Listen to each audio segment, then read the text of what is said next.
Salve o nome do Cordeiro, com a santa e gloriosa paz do nosso Senhor e Salvador Jesus Cristo. Amém, amados? Amém. Glória a Deus. Bendito seja o nome do Senhor. Amados, abra o Santo Livro de Filipenses, capítulo de número 2, versículos de número 1 a 30. Meu amado irmão Mir, satisfação amada.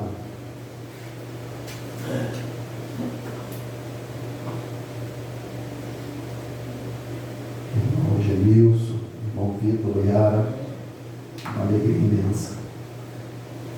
Glória a Deus. Todos, amém, irmãos? Amém. Diz assim a santa palavra de Deus. Portanto, se há algum conforto em Cristo, se há alguma consolação de amor, se há alguma comunhão no Espírito, se há alguns entranháveis afetos e compaixões, completai o meu gozo, para que sintais o mesmo, tendo o mesmo amor, o mesmo ânimo, sentindo uma mesma coisa. Nada façais por contenda ou por vanglória, mas por humildade.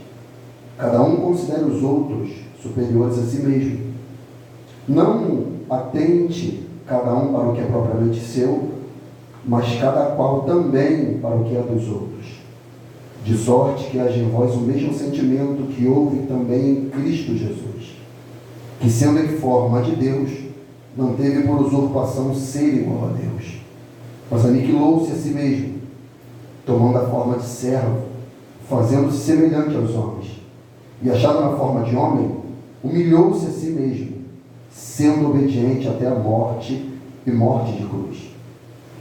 Pelo que também Deus o exaltou soberanamente e lhe deu um nome que é sobre todo nome, para que ao nome de Jesus se dobre todo o joelho dos que estão nos céus e na terra e debaixo da terra, e toda língua confesse que Jesus Cristo é o Senhor, para a glória de Deus Pai. De sorte, meus amados, assim como sempre obedeceste, não só na minha presença, mas muito mais agora na minha ausência, assim também operai a vossa salvação com temor e tremor, porque Deus é o que opera em vós tanto querer como efetuar segundo a sua boa vontade. Fazei todas as coisas sem murmurações nem contendas, para que sejais irrepreensíveis e sinceros, filhos de Deus inculpáveis no meio de uma geração corrompida e perversa, entre a qual resplandeceis como astros no mundo, retendo a palavra da vida, para que no dia de Cristo possa gloriar-me de não ter corrido nem trabalhado em vão. E ainda que seja oferecido por libação sobre o sacrifício e serviço da vossa fé, folgo e me regozijo com todos vós. E vós também regozijai-vos e alegrai-vos comigo, por isto mesmo. Espero no Senhor Jesus, que em breve vos mandarei Timóteo, também eu esteja de bom ânimo, sabendo dos vossos negócios, porque a ninguém tenho de igual sentimento. E sinceramente, cuide do vosso estado, porque todos buscam o que é seu e não o que é de Cristo Jesus. Mas bem sabeis qual a sua experiência, e que serviu comigo no Evangelho como filho ao Pai, de sorte que espero enviá-lo a vós logo que tenha provido aos meus negócios. Mas confio no Senhor que também eu mesmo em breve irei ter convosco. Julguei contudo necessário mandar-vos Epafrodito, meu irmão e cooperador e companheiro nos combates, e vosso enviado para prover as minhas necessidades. Portanto, tinha muitas saudades de vós todos, estava muito angustiado de que tivesses ouvido que ele estivera doente, e de fato esteve doente e quase à morte. Mas Deus se apiedou dele, e não somente dele, mas também de mim, para que eu não tivesse tristeza sobre tristeza. Por isso vos enviei mais depressa, para que, vendo outra vez, regozijeis e tenha menos tristeza. Recebei-o, pois, no Senhor, com todo gozo, e tende-o em honra, porque pela obra de Cristo chegou até bem próximo da morte, mas fazendo o caso da vida, para suprir para comigo a falta do vosso serviço até aqui. Bendito seja o nome do Senhor pela sua palavra. Podem se assentar. Irmãos, quanto mais eu leio a palavra, e quanto mais eu sou lapidado pela palavra, até porque Paulo escreve a Timóteo, 1 Timóteo 4,5, ele diz que pela palavra de Deus e pela oração é santificada toda criatura. Eu não sei quanto a você, amado, mas quando nós lemos as Escrituras, eu não digo o ato mecânico ou corriqueiro ou quase que obrigatório de ler. Quando nós nos pegamos lendo no Espírito, entende o que eu estou compreendendo? O que eu estou querendo dizer? Quando nós nos pegamos lendo no Espírito, de fato, e a palavra de Deus como chama, de fato, ardendo em nossa alma, vai lapidando, vai purificando, vai tirando as impurezas, as mazelas, vai nos esmerando e vai nos confrontando, e a gente vai se aperfeiçoando ao caráter de Cristo. E o Evangelho vai fazendo sentido para a gente. Cada vez mais eu amo a esse Deus. Quando eu vejo o poder da sua palavra, o poder transformador do Evangelho, de transformar o ser humano numa nova criatura, num ser mais evoluído, num ser à semelhança de Cristo. É isso. Um ser à semelhança de Cristo. E esse capítulo de número 2 aqui é muito profundo, amado, e eu consigo sentir pelo Espírito as palavras do apóstolo Paulo no cárcere, e ele lembrando certamente das experiências profundas que nós falamos no estudo passado, das experiências profundas que ele teve em Filipos, quando ele conheceu Timóteo, a família de Timóteo, quando ele conhece Lídia, aquelas mulheres, possivelmente a igreja se estabeleceu na casa de Lídia. Quando Paulo, ele antes de ir para a cidade, ele para e vai orar ao Senhor.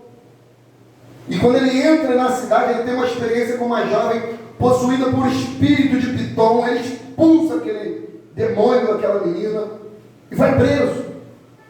Não obstante, flagelado, humilhado, açoitado, sem beber água, sem comida, sem nada, esse homem ainda reúne condições para louvar a Deus, condições para bendizer o nome do Senhor, condições para cantar hino, meu pastor Jorge, condições ainda algemado, humilhado, flagelado.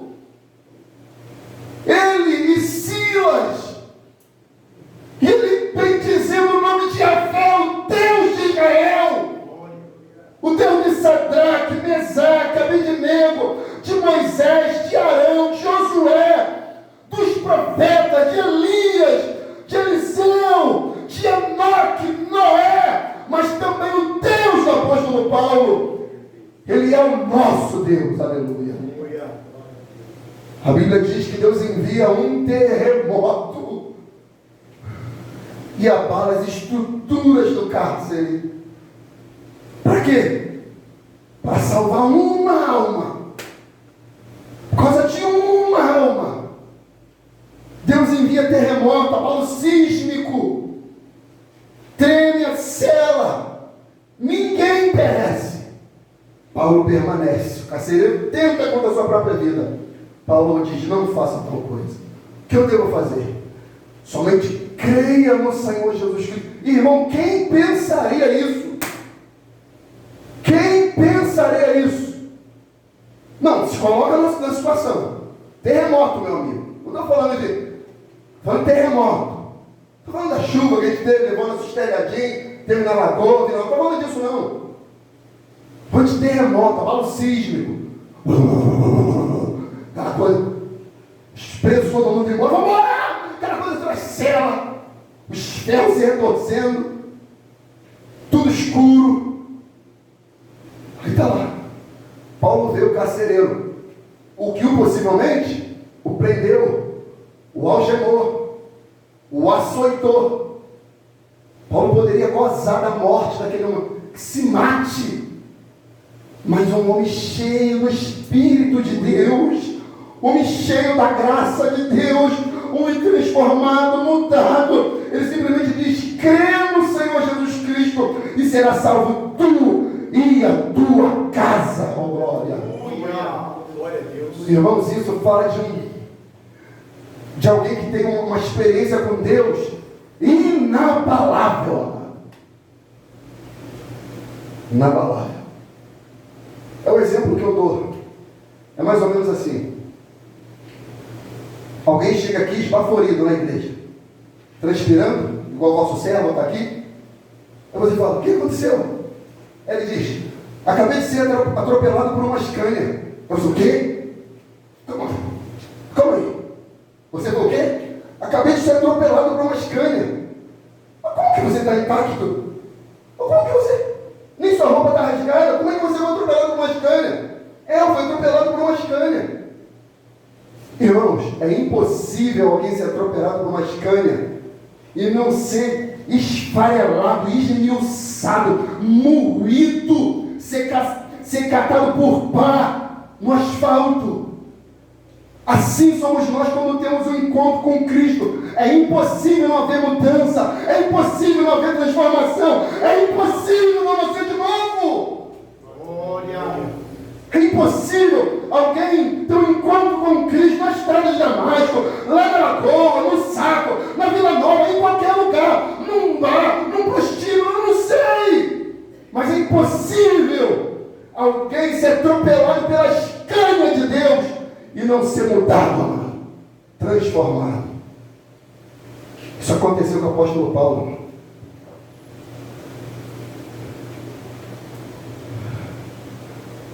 Hoje eu desconfio, amado, de algumas conversões. Por quê? Porque são conversões que pessoas obtêm uma vitória, e na vitória fala assim para Jesus: Jesus, fica só um pouquinho aqui que eu vou extravasar, depois eu volto para a fé. Não nasceu de novo. Não nasceu de novo. Como é que esse homem consegue cantar? Aí essas pessoas que viram esse homem, poder, milagre, transformação, mudança, batismo, se converteram também a Deus. Aí esse homem preso, ele começa a relatar o que o Espírito de Deus queria dessa nova comunidade, desse novo povo, dessa nova sociedade que nasceu. Aí ele diz: portanto o quê? Portanto que eu já disse no capítulo 1, portanto que eu já terminei no finalzinho do capítulo 1. O que ele disse no finalzinho? Versículo de número 29. Porque a vós vos foi concedida em relação a Cristo não somente crer nele, mas também padecer por ele, tendo o mesmo conflito que já tendes visto em mim, agora ouvis, estáis em mim. Agora, portanto, se há algum conforto em Cristo, se há alguma consolação de amor, se há alguma comunhão no Espírito, se há alguns entranháveis, olha essa palavra, entranháveis afetos e compaixões, completai o meu gozo, para que sintais o mesmo. Completar o meu gozo aqui, Paulo está falando assim: dê sentido ao meu chamado, dê sentido ao meu apostolado, dê sentido à minha vocação, dê sentido ao poder do Espírito Santo. Eu ficarei alegre de ver que vocês estão suportando as aflições, as agruras, não simplesmente que vocês estão alegres, que agora vocês têm a salvação, a redenção, o perdão dos vossos pecados, das vossas mazelas, não seja simplesmente isso, mas completai o meu gozo, dizendo que vocês são uma nova criatura, como quem diz, eu saltarei de alegria nesse cárcere, eu vou ficar jubiloso, sabendo que vocês estão na fé, que vocês não voltarão atrás, eu pularei de alegria, oh glória. Era isso que ele estava querendo dizer. Mesmo ânimo, sentindo uma mesma coisa, nada façais por contenda ou por vanglória, mas por humildade. Cada um considere os outros superiores a si mesmo. Não atente cada um para o que é propriamente seu. Isso aqui é muito comum nosso, mas cada qual também para o que é dos outros. Vemos uma sociedade, Edgar, que vive na sua pressa nervosa, cada um correndo para os seus objetivos, para os seus interesses, cada um buscando o que é propriamente seu. Não tenho que resolver, não tenho que negociar, não tenho que fazer, eu tenho que comprar, tenho que vender, tenho que estudar, tenho que me capacitar, eu tenho que fazer um curso, uma formação, uma pós, um doutorado, um mestrado, eu tenho que fazer um intercâmbio. Ele fala, não atende cada um para o que é propriamente seu, mas cada qual também para o que é dos outros. Vamos lá. Se Deus não se atentasse para nós, amado, o que seria? O que seria? Se Deus não solucionasse a queda, Ele simplesmente virasse as costas e fizesse como Ele fez no dilúvio, como Ele fez em Sodoma e Gomorra. Saia daí, Ló! Lotinho e a sua família, por quê? Eu vou fazer chover fogo, eu vou destruir todo mundo, porque tem lascívia, promiscuidade, homossexualidade, tem traições, divórcio, aborto, tem toda sorte de desgraça, crime, corrupção, ó. Eu vou destruir Sodoma, eu vou acabar com Gomorra, fogo. Se ele fizesse isso, mas não. O texto sagrado diz, porque Deus amou o mundo de tal maneira que deu o seu único Filho, para que todo aquele que nele crê não pereça, mas tenha vida eterna. É o amor. É o amor. Por isso que ele diz, portanto, se algum conforto em Cristo, não é no dinheiro, na profissão, na casa, no carro, no conforto, na saúde, na beleza, é em Cristo. É isso que falta nessa geração. Se alguma consolação de amor, se alguma comunhão no Espírito Santo, se alguma entranháveis afeto de compaixão, entranhas, víscera, sangue, conexão, será que há? Se há, completa o meu gozo, completa a minha alegria. Com o quê? Humildade, fraternidade e unidade. O tripé da graça, o tripé da comunhão, o tripé de um povo sólido. Humildade, fraternidade e unidade. Humildade. O que é humildade? É um senso profundo de insignificância. Isso é humildade. Um senso profundo de insignificância. É um senso, é uma consciência moral, é uma modéstia, é uma submissão à soberania de Deus. Isso é humildade. Se colocar abaixo, submisso da vontade de Deus. Jesus no Getsemane, é Vitor? Com a oração do mestre, está lá, aflições, os canhões do inferno lá no Getsemane, na prensa do óleo, no lugar do azeite, aonde o grão de trigo seria moído, e ele vai e ora 3 vezes ao Senhor. O apóstolo Paulo orou quantas vezes? 3 vezes. para ver se o espinho saía. Mas a oração deles é: todavia, submissão, humildade, seja feita a sua vontade. Humildade. Humildade. Por isso que o apóstolo Paulo fala no versículo 2, olha nessa versão aqui: completai a minha alegria, tendo o mesmo modo de pensar, o mesmo amor, um só espírito e uma só atitude. Padrão de pensamento modela comportamento. Mente transformada, comportamento diferenciado. Mas agora, interessante, olha o que Paulo diz: completar a minha alegria, vírgula, tendo o mesmo modo de pensar. Pergunta que não quer calar. É possível nós pensarmos a mesma coisa, todos nós? É possível? É possível, pastor? É possível? Sim ou não? Fala, né? É possível? Pela palavra, sim. Ah, pela palavra. Mas coloca a parte. É possível? Tem diferença. Oi? Tem diferença. Impossível. É impossível juntar todos nós aqui, termos a mesma maneira de pensar. Diferentes culturas, diferente criação, diferente região, diferente formação. É diferente. Mas como é que a gente vai ter o mesmo modo de pensar? Só se nascer de novo. Paulo aos Coríntios, o que ele fala? Que nós temos a mente de Cristo. Cristo. É impossível todos nós aqui termos uma mesma forma de pensar. O que o apóstolo estava querendo dizer, amado, é termos unidade de pensamento, unidade de propósito, unidade no senso comum objetivo no tocante à fé. Mas o que a gente vê é uma pluralidade de mentalidade. Não há consenso em nada.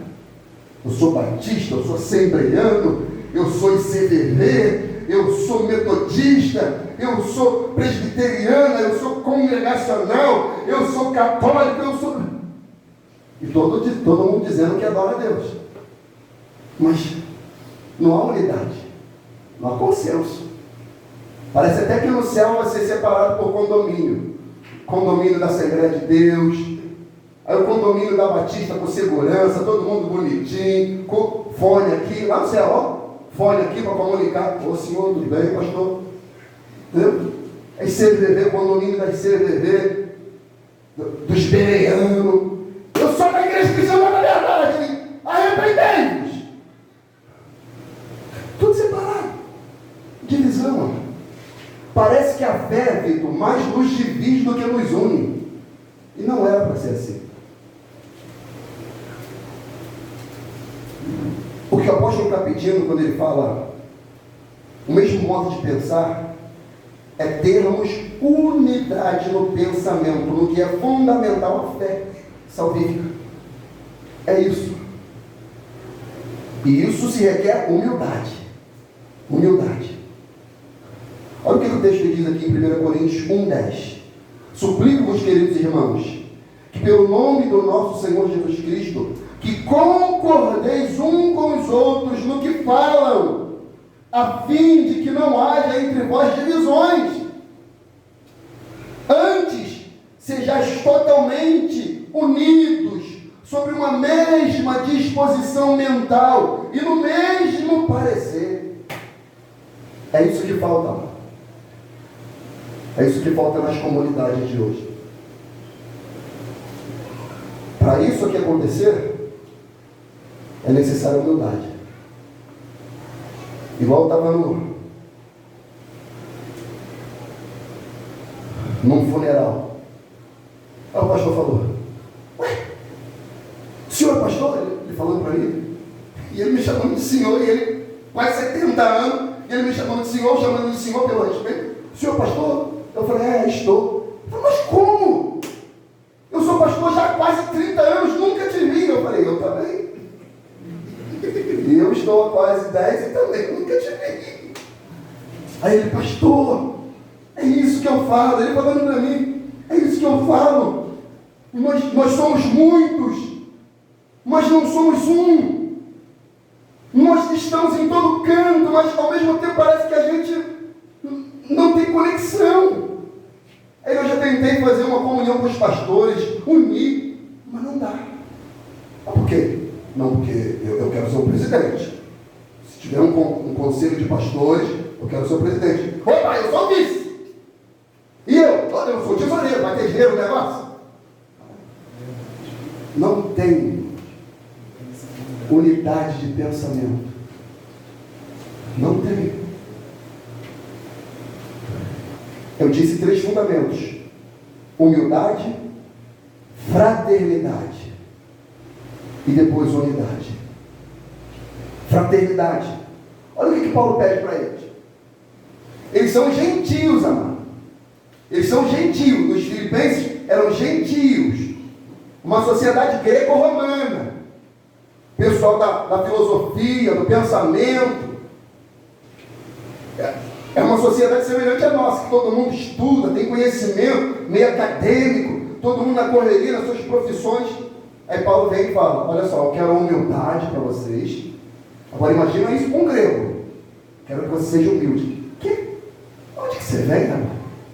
Você conhece Platão? Você conhece Sócrates? Você manja de filosofia? Aí, não. Fraternidade. Sabe o que é fraternidade no grego? Koinonia. Comunhão, Fernando. Intimidade. Associação, comunidade, comunhão, participação conjunta, relação, intimidade. A mão direita como sinal de compromisso, aliança. Irmãos, cadê nossas comunhões, amado? Na reunião ministerial aqui eu falei com Jorge Fernandes, obreiro Mael, falei: irmãos, nós precisamos minimamente fazer um dia de comunhão. O que é isso, pastor? Culto? Não, irmão. Não é culto, não é comunhão. Tiramos um dia como fizemos aqui no dia 1º. Fazer um churrasquinho, conversar, brincar, as crianças, as esposas, os maridos, se conhecer, criar vísceras, entranha, intimidade, compartilhar dificuldade. Culto, casa, trabalho, casa, culto, igreja, entra, sai, senta, levanta. Isso não é igreja, gente. Isso não é igreja. Igreja é comunidade, é fraternidade, é associação. Como está aqui no grego, aqui, os adjetivos. Mão direita como sinal de compromisso. Fechou o negócio, vai lá e aperta a mão. Pá! Negócio fechado. Firme. Não, mas assina aqui. A minha palavra vale. Eu vou cumprir. É isso que Paulo estava pedindo para eles. Associação. Compromisso. Participação conjunta. Fazer parte de algo. Ser inserido no contexto, gente. Sabe por que eu saí da igreja grande, mano? Porque eu me sentia um peixe fora d'água. Porque eu não tinha relação. Entendeu? Não tinha. E não é preconceito não, mano. Estou falando o que eu senti.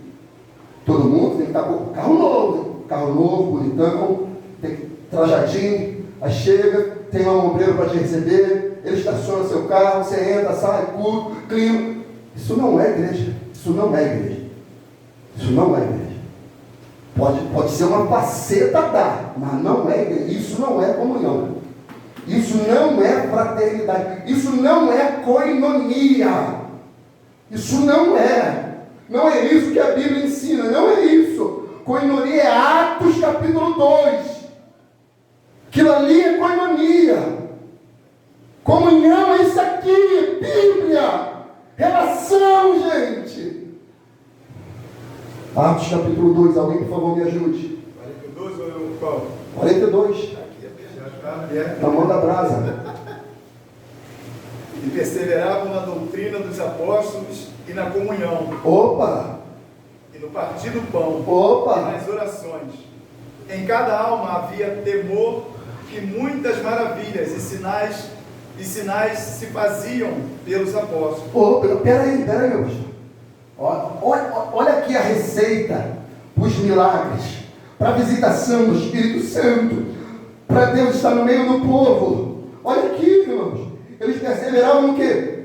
Na doutrina, no ensino. Aí está aqui, um culto de doutrina, ensino. Cadê a igreja? Cadê a igreja, irmão? Não, pastor, mas eu tenho que guardar minha língua. Cadê? Aí quando acontece uma circunstância, uma situação da vida, que Eclesiastes 7:14 fala, do dia bom, do dia ruim, a pessoa não sabe lidar. Por quê? Falta o culto de doutrina. Não, o culto de domingo, lá eu estou. É onde eu faltar. E tem gente que consegue ainda. Faltar. Eu não sei como é que consegue sobreviver, gente. Eles faltam culto de doutrina, ensino, comunhão, ceia do Senhor. Ceia do Senhor. É um sacramento, a ceia do Senhor é um sacramento, gente. Orações. Aí a oração que acabou mesmo. Aí, hein, meu Fernando? Aí, orar. No Instagram eu sou expert. Aí, pastor, se me chamar. Oração, meu amigo. Oração. Aí, com isso tudo, em cada alma havia temor. Aí, muitos feitos extraordinários, sinais, maravilha, eram realizados pelos apóstolos. Continue, pastor. Todos os que criam estavam juntos e tinham tudo em comum. Vendiam suas propriedades e fazendas e repartiam com todos, segundo cada um tinha necessidade. E perseverando, unânimes, todos os dias no templo e partindo pão em casa, comiam juntos com alegria e singeleza de coração, louvando a Deus e caindo na graça de todo o povo. E todos os dias acrescentava o Senhor à igreja aqueles que se haviam de salvar. Fala, Lucas. Falou todos os dias 2 vezes. Todos os dias 2? Não, pastor, mas os tempos mudaram. Agora, pastor, também tem que relevar, né? Muito compromisso também. Eu não estou falando para ninguém ser beato de igreja, não é isso. Eu estou falando de disposição do espírito. Desejo. Gente, hoje a gente tem carro, a gente tem moto, tem transporte público. Pastor, mas não presta. Mas o bem tem. Tem Uber, tem bicicleta e tem perna.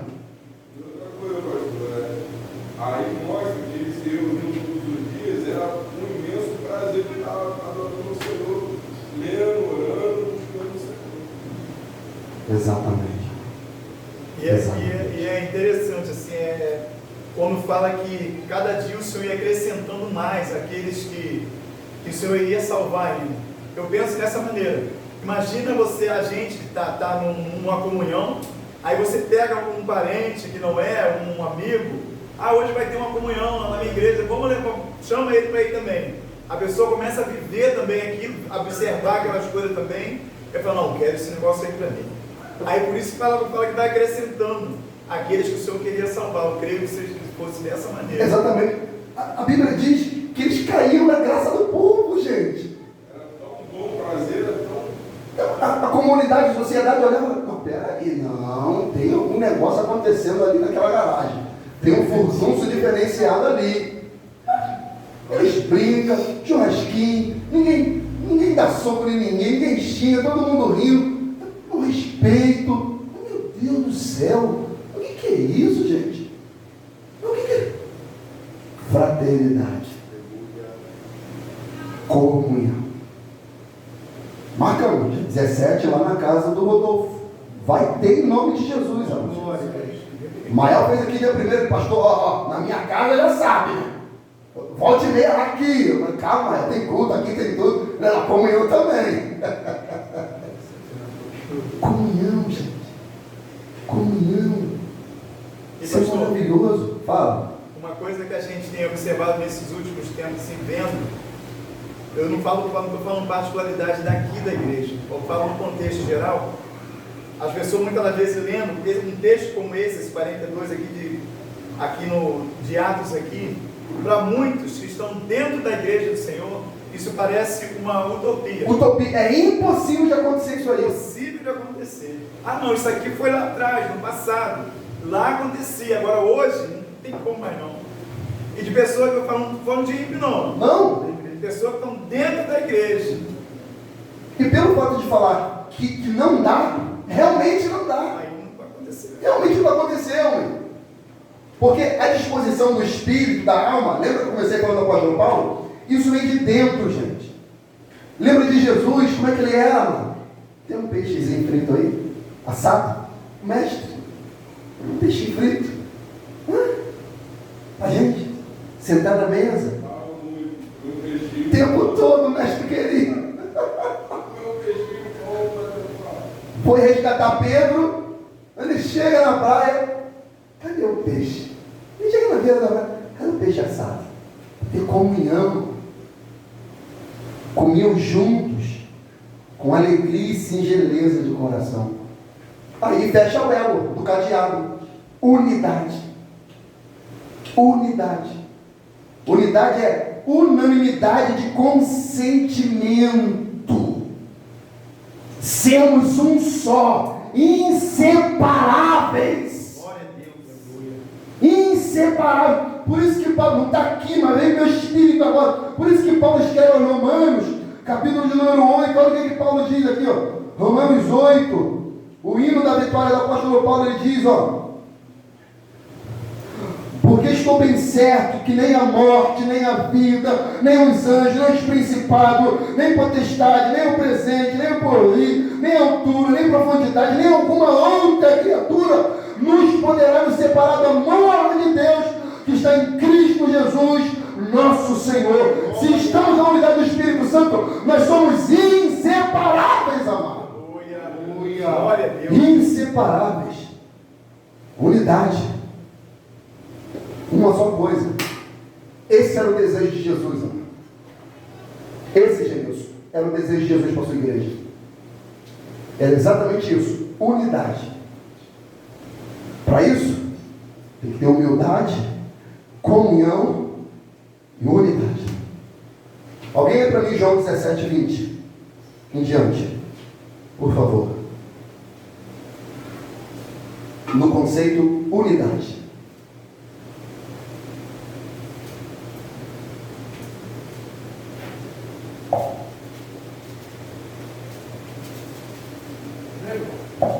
Pode gritar.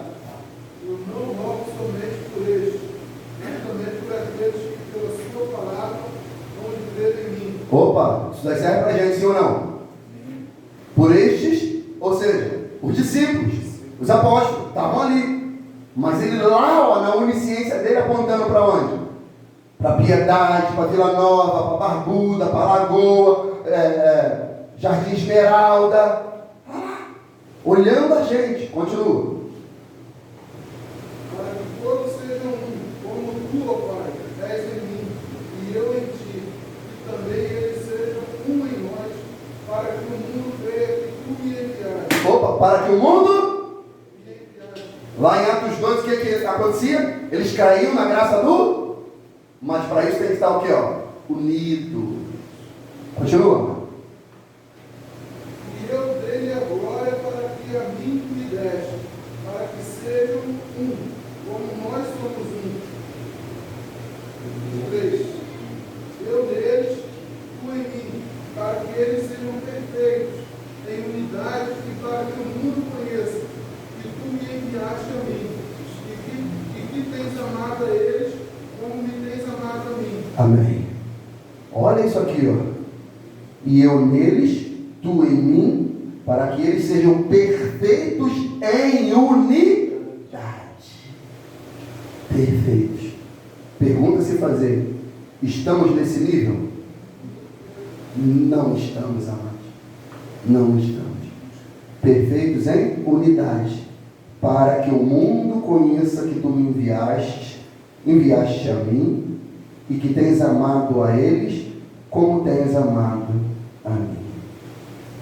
É o salmo, um dos salmos mais conhecidos, o Salmo 133. Ó, quão bom e quão suave é que os irmãos vivam em união. Aí ele dá o exemplo, é como o óleo, a unção, né? Que desce. A unção. O Espírito Santo só vem na unidade, amado. Atos 2, vamos voltar para lá. Jesus dá a palavra para eles. Ficai por na cidade de Jerusalém até que nós vocês sejam revestidos de poder. Mas você vai para 1 Coríntios 15, a Bíblia diz que Jesus aparece para mais de 500 irmãos, só quando se unem. Para tu ver a dificuldade, hein? Para você ver a dificuldade. Jesus aparece para mais de 500, só 120 se unem. Fala, mano. Pastor, eu não estou aqui fazendo papel de advogado, não. Advogado do coisa ruim? Mas aqui, no caso, aqui, a igreja. A gente sabe que o pastor trabalha, todos eles, correm atrás. Ou os irmãos, aqui todo mundo conhece. Aí daqui a pouco vira assim, eu preciso ir no Rio. Aí eu não consigo dirigir no Rio. Então eu vou chamar Edgar, porque Edgar, eu não vou sobrecarregar Edgar. Esse é o pensamento. Não é para pensar assim. Sim. Eu não vou ligar para o pastor, porque o pastor está trabalhando, não vou atrapalhar ele. Aí pessoal, ela fica tipo que se fecha, não, vou dar meu jeito aqui. Não sei se o pastor está me entendendo. Estou entendendo. Porque quando se fala em unidade, tem que ser em tudo, porque eles eram unânimes, né? Em tudo. Se tivesse alguém doente, socorria o outro. Exatamente. Eu acho que união é isso. É um Isso. geral. Isso. E eu acho que o problema maior que acontece é isso. Um não querer sobrecarregar o outro. Sim. Pelo menos aqui. Sim, sim, sim. Então, é esse sentimento que não deve haver. Teria que haver em nós um sentimento de vou socorrê-los, vou socorrer a eles, ao meu grupo, à minha irmandade. Vou socorrê-lo a eles. Independente se não dá para o Edgar, se não dá para o pastor, se não dá para a Jó, se não dá para... Alguém tem que estar à disposição, amado. Mas tem que sair daqui isso. O que não pode haver em nós, porque esse tipo de sentimento em nós, ele só vai crescendo cada vez mais. Por quê? Se eu tenho uma circunstância, uma situação, eu penso, não vou, porque todo mundo tem suas tarefas, suas demandas. Será que eles vão se atentar para mim? Tem que se atentar, mano. Tem que se atentar. Devemos se atentar. Por que o texto de Atos diz aqui, ó? Deixa eu voltar para lá. Aqui, ó. Vendiam suas propriedades e bens, vendiam o produto entre todos, segundo a necessidade de cada um. Isso é uma necessidade, sim ou não? É uma necessidade. Então, se é uma necessidade conhecida da comunidade, ela tem que ser assistida. Tem que ser. Isso é a igreja. Isso eu estou dizendo que é um problema que um não quer assim, atrapalhar. Exatamente. Mas é um problema que não era para acontecer. Exatamente. Por isso que, por exemplo, vai dar ruim esse horário hoje, gente. Eu estou até vendo. Por isso que, nesse ano de hoje, isso aconteceu, mas isso é natural também. Quando o Espírito Santo vem sobre a igreja, há uma explosão de conversões. E isso estava profetizado, isso tinha que acontecer. Isso tinha que acontecer. Os apóstolos não deram conta. Foi necessário estabelecer os diáconos, para os diáconos ficarem responsáveis por essas situações que ocorrem. Órfão, viúva, enfermo, da assistência, faltando um alimento, um gás, qualquer situação, mano. A diaconia era responsável por isso. Para quê? Para que os apóstolos não deixassem a oração e o ministério da palavra. Então, nós aqui estamos nesse processo, Almir, nesse ano especificamente, de colher todos os nomes dos membros da igreja, daqui, os membros daqui, todos os nomes. E já vou aproveitar, Marina, por favor, estou falando de público, minha irmã, eu preciso disso. Por favor. Para quê? Para que, dividindo o nome dos membros, nós temos um grupo chamado Grupo de Assistência. Nós estamos estabelecendo isso. O Ministério está estabelecendo isso. Pastor Elvis, eu, Pastor Wellington, Pastor Jorge, Pastor Tiago. Nós, diáconos obreiros, irmãos que estão sempre disponíveis para isso. Para que esse grupo de assistência? Está aqui no notáveis. Eu só preciso do nome de todos. Se eu não ter, eu vou ter que fazer isso à mão, a punho, e colocar aqui no notáveis. Nome, número de cada membro da família. Para quê? Para que esse grupo de assistência esteja visitando toda a membresia da igreja. Para que, se houver alguma necessidade, esse grupo de assistência vai resolver. Para que isso não aconteça, amigo. Porque se isso não ocorrer, Vitor, isso é negligência. E negligência diante de Deus é pecado. Que Tiago fala, aquele pois que sabe fazer o bem e não faz, peca. Isso é igreja. Isso é igreja. Nós devemos fazer isso. É responsabilidade ministerial isso. Amém? Unidade. Sem humildade, amado, nós não conseguimos exercer fraternidade, nem muito menos unidade. Porque na comunidade de Filipos ocorria até meio que uma concorrência de vaidade dos pregadores, dos ministros. Olha isso, competição. Não acontece isso nas rádios? Às 10 mais. Aí vai lá. Quem canta mais, os cantores. Central Gospel. Tá lá. Os 10 melhores pregadores do ano de 2023. Tá lá. Troféu geração de não sei de quê. Tá lá. Provento com isso, amado. Provento com isso. Isso não é o evangelho, amado. Isso não destila graça. Isso só causa divisão, amado. Mais nada. Competitividade. Agora o Galileu não era assim. O Nazareno não era assim. Aí nós entramos no texto mais célebre. Esse aqui foi um dos textos que eu, assim que eu ingressei na fé, que me foi apresentado, que é o versículo 5 em diante. Alguns dizem que esse texto aqui, esse compilado, é até um cântico, é um hino. Aí olha a súplica do apóstolo Paulo. Tende em vós o mesmo sentimento que houve também em Cristo Jesus, o qual, tendo plenamente a natureza de Deus, não reivindicou ser igual a Deus, mas pelo contrário, esvaziou-se a si mesmo, assumindo plenamente a forma de servo e tornando-se semelhante aos seres humanos, forma de homem. Assim, na forma de homem, humilhou-se a si mesmo, entregando-se à obediência até a morte e morte de cruz. Aqui. Qual o resultado da humildade? Olha o que o apóstolo está pedindo. Eu quero que vocês tenham o mesmo sentimento, a mesma disposição mental, a forma de pensar do Cristo.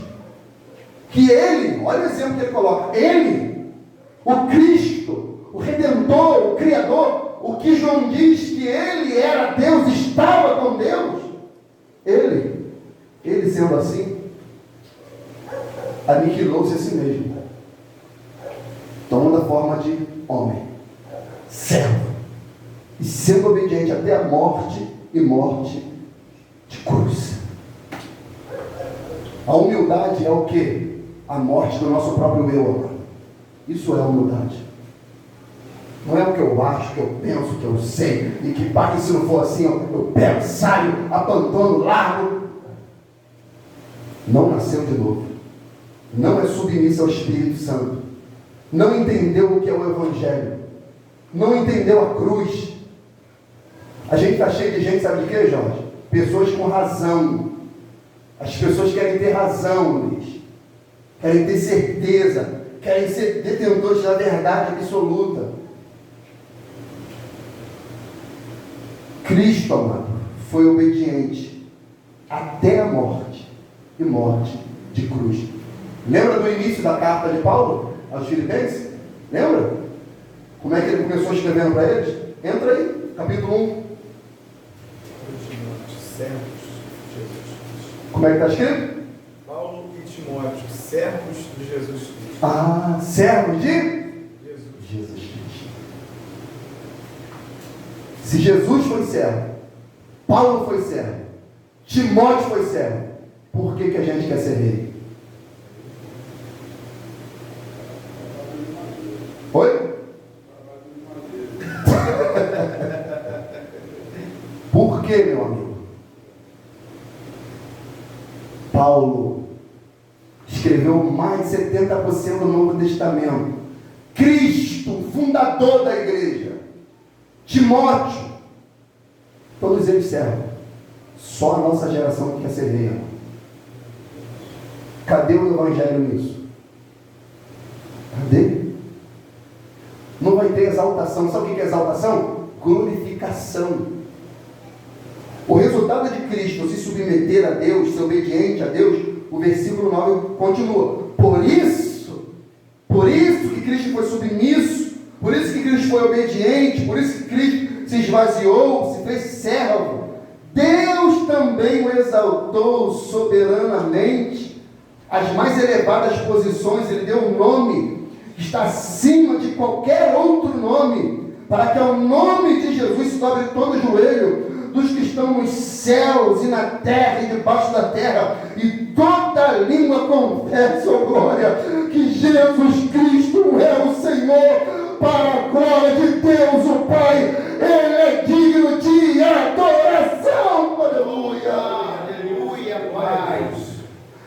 Ele recebeu um nome acima de todos os nomes. Não tem Júlio César, não tem General Tito, Domiciano, não tem Paulo, Tito, não tem ninguém. A Cristo, a glória e a honra, amado. Cristo. Cristo. Cristo. Deus o exaltou.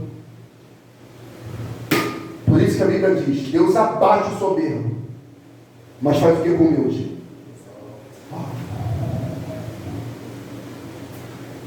E tem gente que pensa que o fato de estar só numa comunidade não faz soberbo. O fato de estar na comunidade e não ser unido já é soberbo. Já é vaidade. Já é orgulho. E todo orgulhoso diante de Deus vai ser abatido. Que Deus deu essa glória a Cristo. Quem está inserido no corpo e não é unido, não vive em comunidade, fraternidade, humildade, não faz parte do corpo de Cristo. Por isso que ele é digno de glória, digno de honra.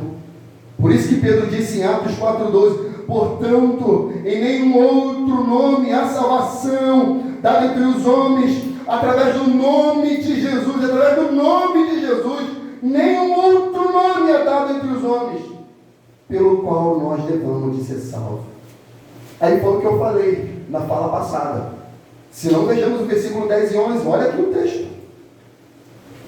Para que ao nome de Jesus se dobre todo o joelho dos que estão nos céus e na terra e debaixo da terra, e toda língua confesse que Jesus Cristo é o Senhor, para a glória de Deus Pai.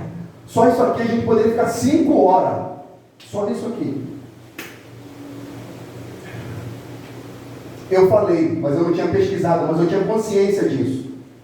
Que a Bíblia no Novo Testamento, quando está ligado a Jesus, o nome de Jesus, está ligado mais na relação de Senhor do que Salvador.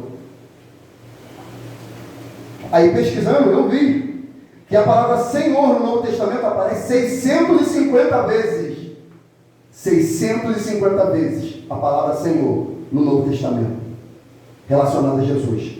A palavra Salvador aparece 22 vezes só no Novo Testamento. O que isso quer nos ensinar? Que Ele só é Salvador de quem o reconhece como Senhor, meu amigo. Então, a sociedade brasileira quer mais o Jesus Salvador e rejeita o Jesus Senhor. Mas Ele só é Salvador de quem o reconhece como seu Senhor. E quem o reconhece como seu Senhor não tem dificuldade de dobrar o joelho, amado, e orar ao Deus de Israel, se colocar de joelho diante do Deus de Israel, porque reconhece que só Cristo é digno de adoração. Não será nenhum problema ver Ele lindo nas nuvens, porque nesse grande dia os orgulhosos vão ter que se curvar, querendo ou não, vão ter que se curvar. Quem não dobrou o joelho aqui vai ter que dobrar quando Ele voltar. Vai ter que dobrar.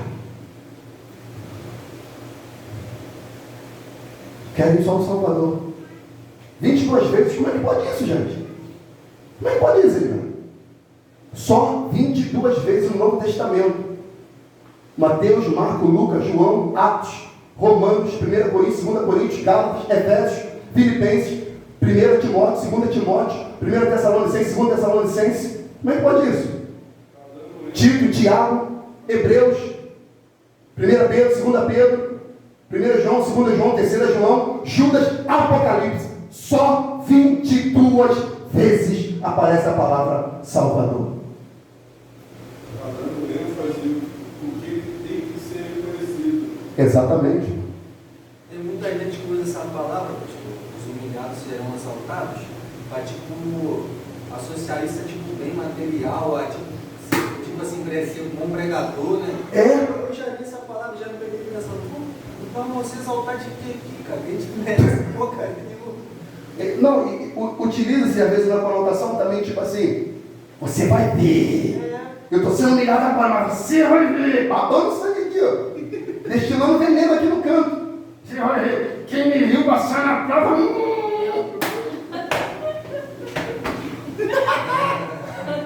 Só falta rodar. Uma coisa que você não vê acontecer, isso vê a pessoa estar do outro melhor do que a outra. Aí ela falando disso aí também, considerar o outro, né? Melhor do que a gente. Sim. Isso aí. Difícil, irmão. Difícil. Como é que pode isso? Amado, Paulo está falando de coisas muito profundas para essa igreja. Paulo está falando de coisas muito elevadas para essa igreja. E percebe-se que eles estavam dispostos a viverem assim. A viverem assim. Versículo 12. Vamos andar, senão o tempo não vai dar.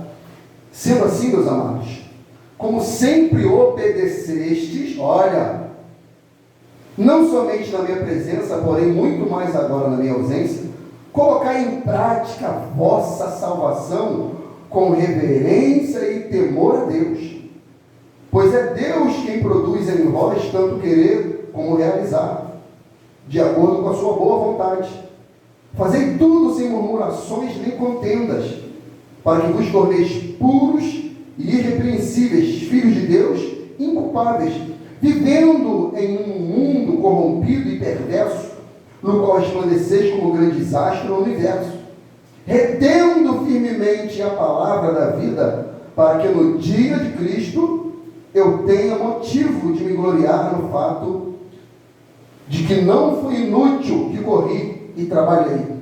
Contudo, ainda que a minha vida esteja sendo derramada como oferta juntamente com o sacrifício e o serviço provenientes da fé, alegro-me e congratulo com todos vós, e pelo mesmo motivo alegrai-vos e acompanhe-me neste júbilo. Traduzindo em miúdos aqui o que o apóstolo Paulo está querendo dizer, do verso 12 a 18, ele está encorajando eles a viverem de modo digno da vocação. Digno. E ele diz, no meio de uma geração corrompida, perversa, maligna, profana, vivam como luz, como astro, como sol que brilha num dia de verão. Porque para que no dia de Cristo Jesus eu tenha de fato do que me alegrar. Aí ele diz assim, ó, eu sei que vocês me obedecem, tanto na minha presença, quanto na minha ausência. Ou seja, a vida cristã deles não estava condicionada se eles estavam na presença do pastor ou fora da presença do pastor. Você já viu assim? Tipo assim, está na presença do pastor. Aí, né? Aí é santo. Pega o seu evangeliquez, pega a sua roupa de crente, né? Aí é santo. Saiu da presença do pastor da igreja, irmão, você fala assim, rapaz, é discípulo de Lúcifer?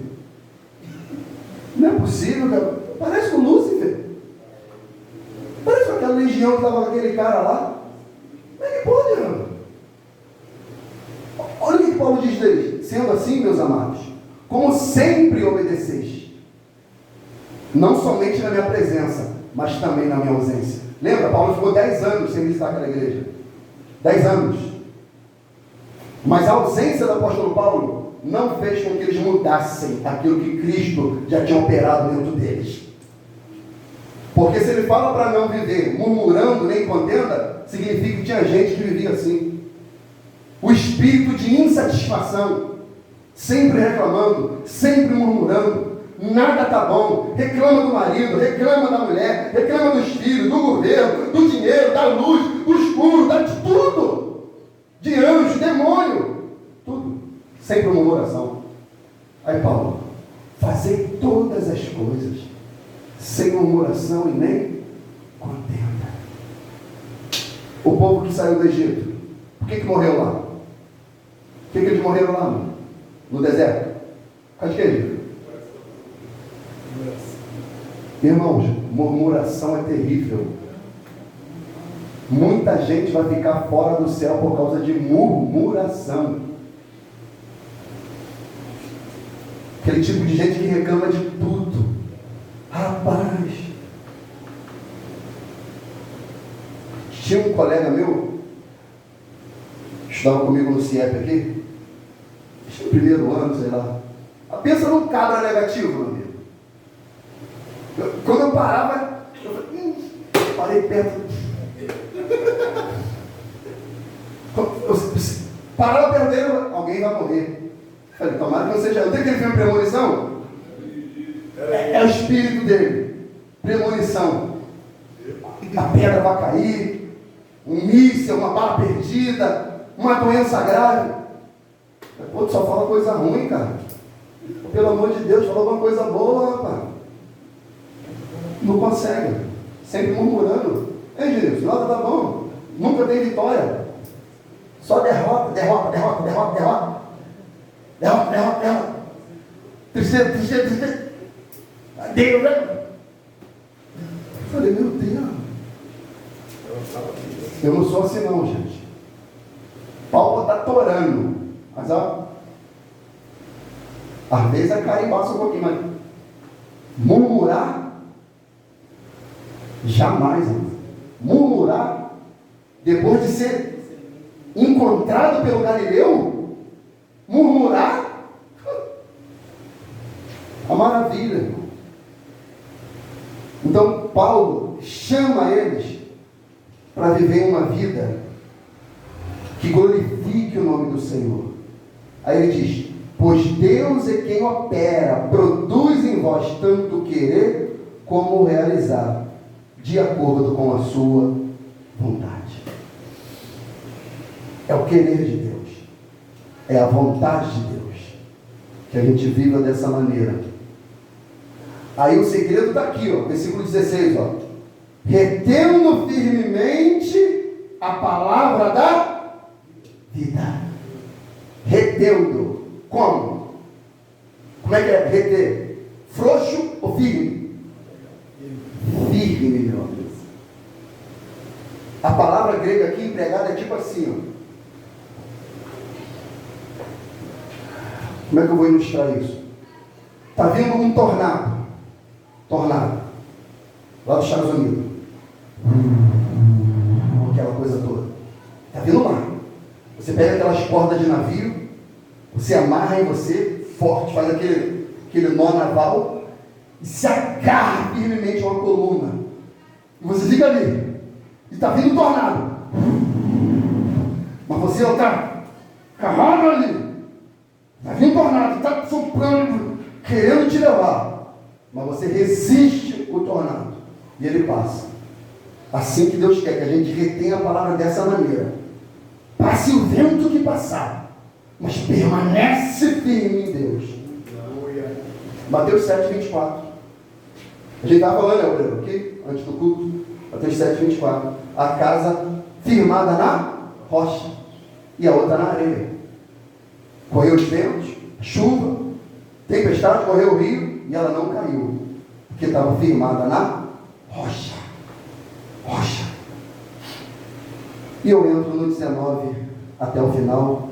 Edgar, por favor, faz algum barulho, porque eu já estou terminando. Que eu gosto de um barulhinho terminando no violão. 19. Tenho esperança no Senhor Jesus que em breve os poderei enviar Timóteo, para que eu também me anime, recebendo notícias vossas.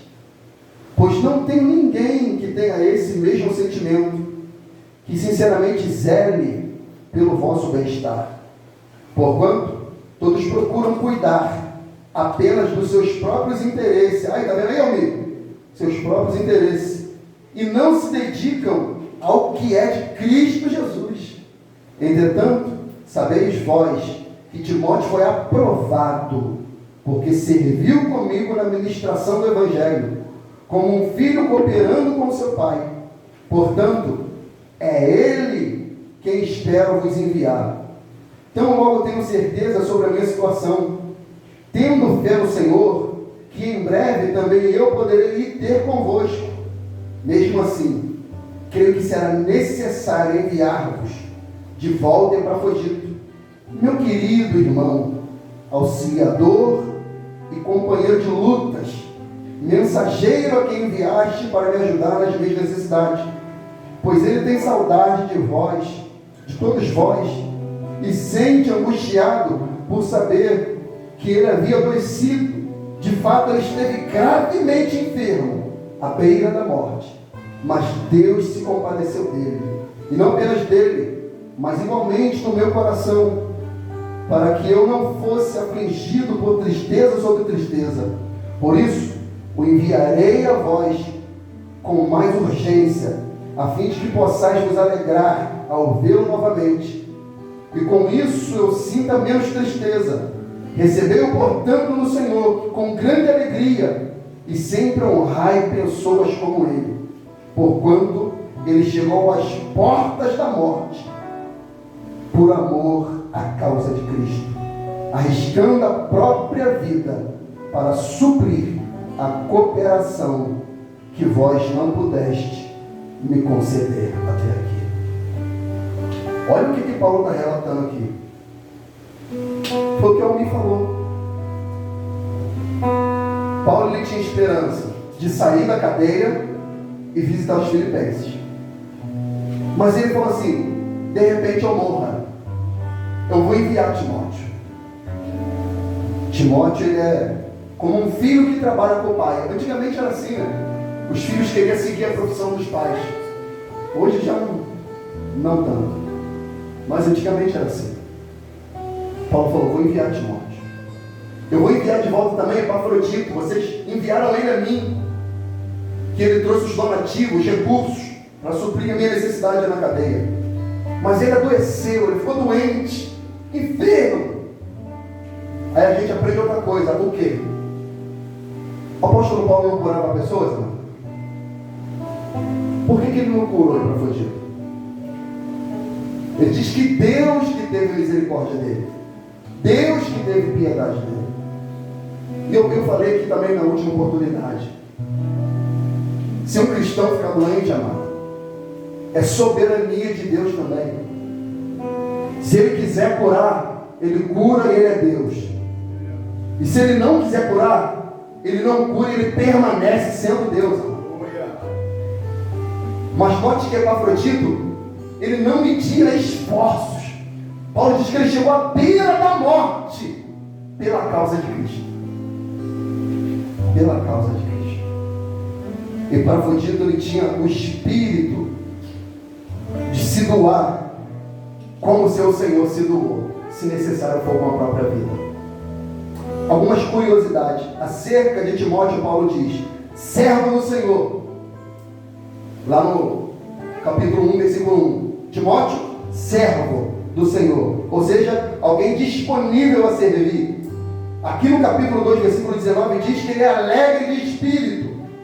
Ou seja, alguém de bom ânimo, alguém que é bom estar do lado, alguém que está com um sorriso sempre. Timóteo tinha um espírito alegre. Terceiro, Timóteo ele tinha zelo pelas almas. Filipenses 2:20, amor pelas almas. Eu vou enviar Timóteo. Ele tem zelo pela vida de vocês. Ele tem amor pela vida de vocês. E o versículo 22 ele diz que Timóteo é aprovado por Deus. Aprovado por Deus significa provado pelo fogo. Timóteo passou no teste do Senhor. E o nome de Timóteo no grego é que honra a Deus. Um servo do Senhor que honra a Deus. Acerca de Epafrodito, ele diz: ele é meu irmão. Epafrodito é meu irmão.